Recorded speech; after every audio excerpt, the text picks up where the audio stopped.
Welcome. In this tutorial, I'm gonna show you or teach you how to delete a playlist on YouTube using your mobile device.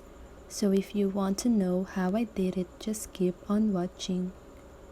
First of all, if you're using Android phone, don't worry because the process is still the same. So let's get started.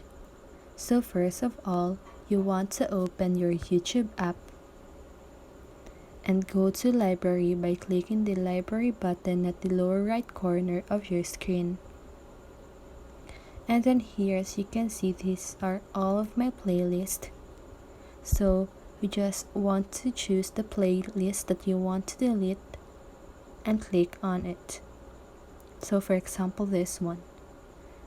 So if you want to delete the playlist, you want to click on the three little dots at the upper right corner of your screen and click delete playlist. So if you're sure about your action, just go ahead and click on delete. So as you can see, that playlist is now deleted. So that is how you do it. So I hope this video helped you, and if it did, make sure to like, subscribe, and hit the bell notification so you won't miss a video.